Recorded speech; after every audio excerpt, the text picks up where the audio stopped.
Samuel L. Jackson as Uncle Sam is the freaking best, most iconic moment. It's the moment. In case you missed Kendrick Lamar's halftime performance of the Super Bowl, Samuel L. Jackson pops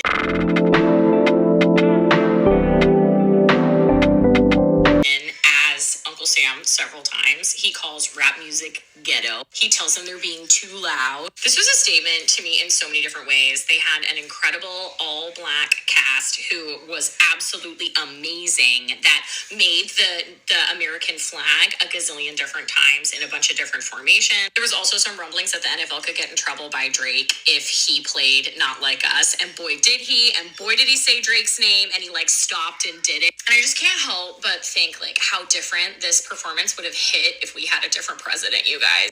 It felt like such a political statement, and I just know that there are going to be a bunch of right-wing guys out there talking about how much they hated it, and they never liked Kendrick Lamar's music anyway, and they don't know why they chose him for this moment, and it should have been Carrie Underwood or whatever. And that's how you're going to know that it was good. That's how you're going to know that the message hit, is when everybody starts complaining about it in about 5 minutes. And I honestly thought that white people did not know, really.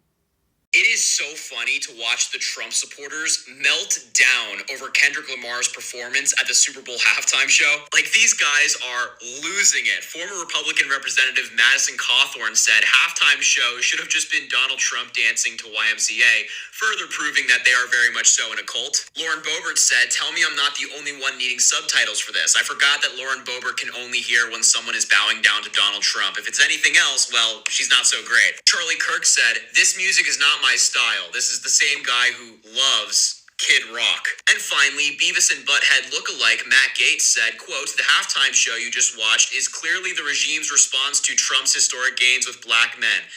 If there's anybody out there that shouldn't be talking about a halftime show that includes dissing people who like children, it's Matt Gaetz. If it's not a straight white dude with a MAGA hat on, the Trump supporters don't like it. They think that the performance is bad, or it's this or it's that. Man, they just come up with anything, huh? Kendrick Lamar's halftime show was great, and it was made even better by the fact that MAGA supporters dislike getting called a pedo on national TV in front of millions by a man in fucking bell bottoms with a goddamn Sylvester the Cat sneaky sly grin, while one of my exes pretends to sing live in the background and the other is crip walking, would be my 13th fucking reason.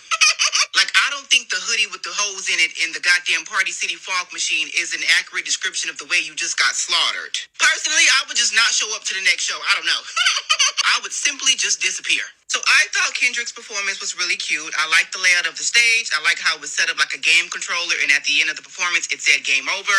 It was a very aesthetically pleasing performance. I liked the red, white, and blue. I liked the fact that he had mostly male dancers. I liked the bell bottoms. It gave very much she get money. She's super cute. Her body tea.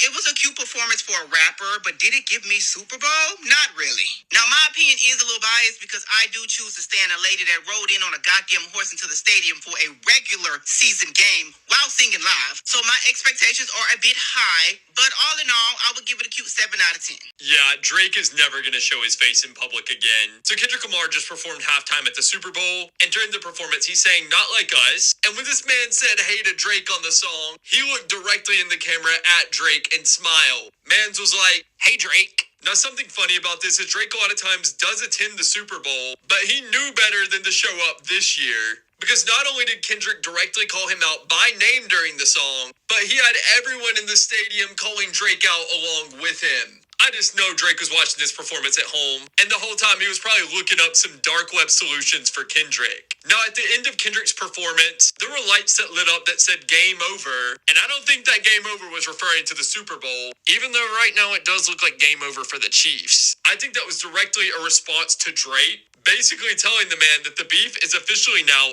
over. I got to perform at the Super Bowl and call you out to all of America. So at this point, it's not close at all. Kendrick won the beef. Drake lost. Drake is official. Drake doing a lawsuit for Not Like Us don't make sense to me because Meet the Grams exist.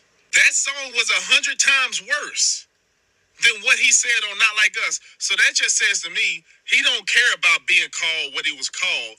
He care about the song being a hit. Because that's all he cares about. He cares about charts. He cares about streams. So the fact that Not Like Us was streaming #1 and getting all this radio play, all these club play, people dancing to it, celebrating, he don't care about those allegations. He don't care about defaming his name, because Meet the Grams is literally the most demonic and defaming song out of the whole beef. And I quote, "Your son's a sick man with sick thoughts. I think niggas like him should die." That's what he said to Meet the Grams. So the fact that he doing this lawsuit because UMG supposedly pushed Not Like Us to make it a bigger song than what it is, he only cares that Not Like Us was a huge success as a song. He don't care about the defamation.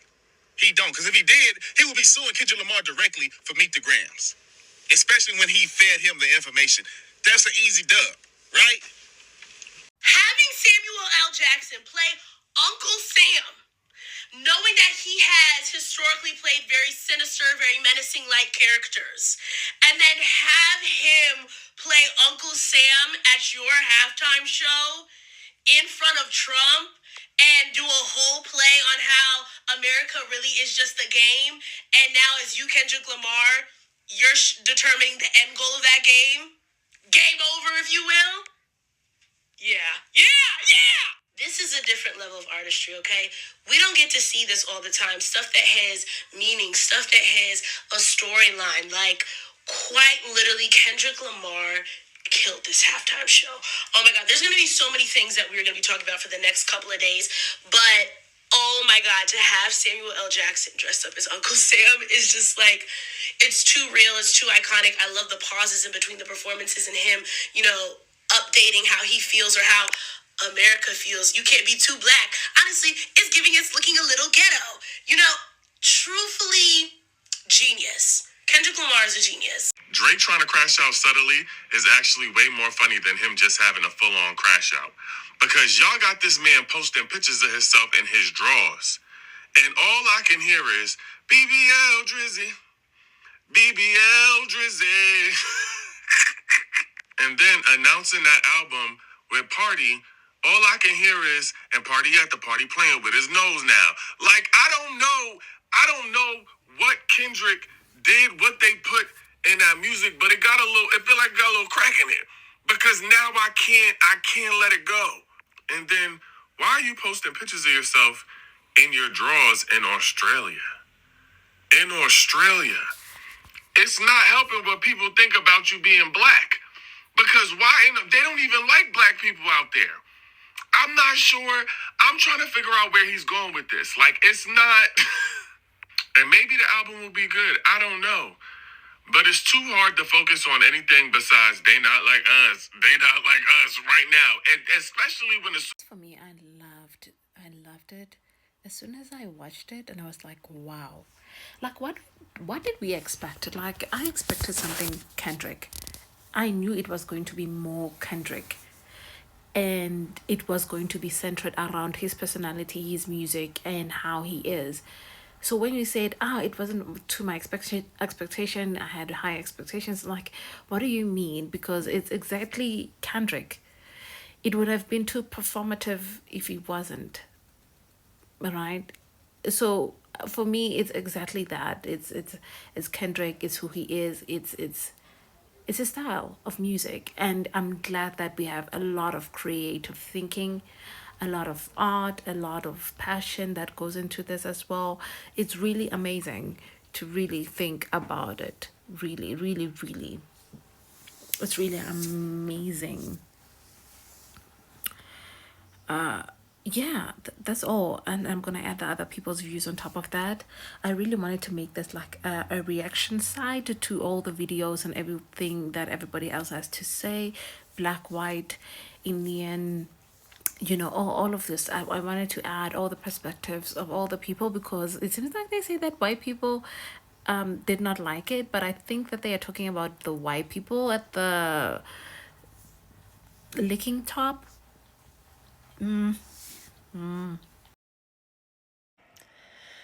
kudos to Kendrick Lamar. I don't care what anyone says. I personally did not think he was going to perform They Not Like Us. And I saw that little smirk that you did, Kendrick, before you started to really get into the song.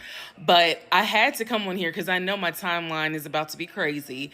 But y'all, this was never meant to be like Prince, Rihanna, Beyonce, Lady Gaga. It was never meant to be that type of show at all. It was not. And for the people who don't understand, this was something we have never seen before. When that man said, first of all, and all of first, when he had Samuel L. Jackson come on as Uncle Sam, and then when he said the revolution is going to be televised, like, this was a message. This was unapologetically black in its most beautiful form. It is not everyone's cup of tea. It's not everyone's cup of Hennessy, and that's fine. But please remember, this was never meant to be along the lines of Prince or Beyonce, meaning it was never meant to be a performance. I genuinely feel like this was meant to be a message. This was something, like, my mind is almost kind of blown because you just typically do not see this.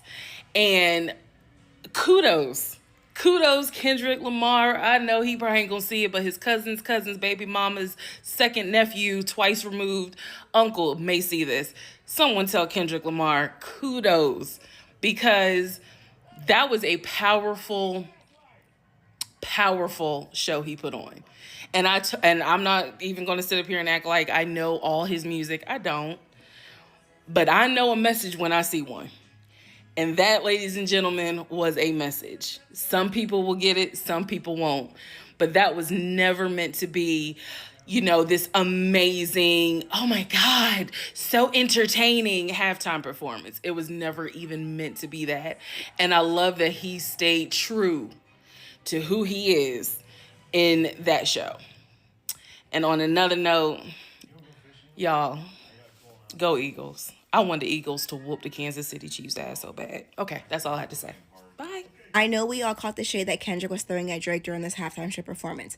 The A minor necklace, bringing out Serena Williams to Crip Walk, the sweet, innocent, but fucking diabolical smile in the camera during Say Drake. When I tell you, I was giggling and kicking my feet when he said, Say Drake. I know it was messy. I know it was messy and petty and everything that we love about Kendrick Lamar, but I need y'all to lock in because all truth, no J-Lo. I need y'all to also understand the political messages that he was sending as well. We start off with Samuel L. Jackson dressed as Uncle Sam saying, "Welcome to the Great American Game." Bitch, he was not talking about football. The Great American Game is how our government wants us to behave. Silent, complicit, going along with whatever the fuck they're doing. When we get into Kendrick Lamar saying the revolution will be televised, you picked the right time, but the wrong guy. Essentially saying that he is not just going to fall in line, be complicit, he goes against what the government wants. Then we have Samuel L. Jackson come back and he says that this is too loud, too reckless, and too ghetto, and asks Kendrick Lamar if he really knows how to play the game. And Kendrick Lamar goes straight into humble. Sit down, be humble, exactly what the government wants us to do. And then immediately after Kendrick Lamar stops doing what the government wants him to do, stops sitting down, stops being humble, we see Uncle Sam come back and say, deduct one life. Please, are we following along? Then Kendrick Lamar teases Not Like Us but doesn't perform it. He says, I want to perform their favorite song, but they love to sue. That was a dig at Drake because, child, he is on the phone with his lawyers as we speak. Also, he says he's going to slow things down, meaning he's going to fall back in line, be silent, be complicit, not go against the government. That's when he brings out SZA, the performance is chill, and then after that, we see Uncle Sam comes back out and he says, this is what America wants, nice and calm. Samuel L. Jackson says, you're almost there, don't mess this up, and then that's when Not Like Us begins to start. Before he gets into Not Like Us, he says some really important points. Number one, he says that there is a cultural divide. Self-explanatory. Number two, he says 40 acres and a mule, this is bigger than the music. If you're not familiar with the phrase 40 acres and a mule, that was a promise made to black people after the end of the American Civil War, in which they were promised land and resources to help them build economically. This was a promise made by the government to black people, which was broken, which is why Kendrick Lamar says this is bigger than the music. It points to the fact that the American government will lie to you, which is why you should not trust them, why you should not be complicit, why you should not be silent. I think the greater message that Kendrick Lamar was trying to convey is that we have got to stand up. America is a game and we cannot play the game in a way that Uncle Sam, i.e. the government, wants us to. Hope this helps. Peace and love. Talk to you later.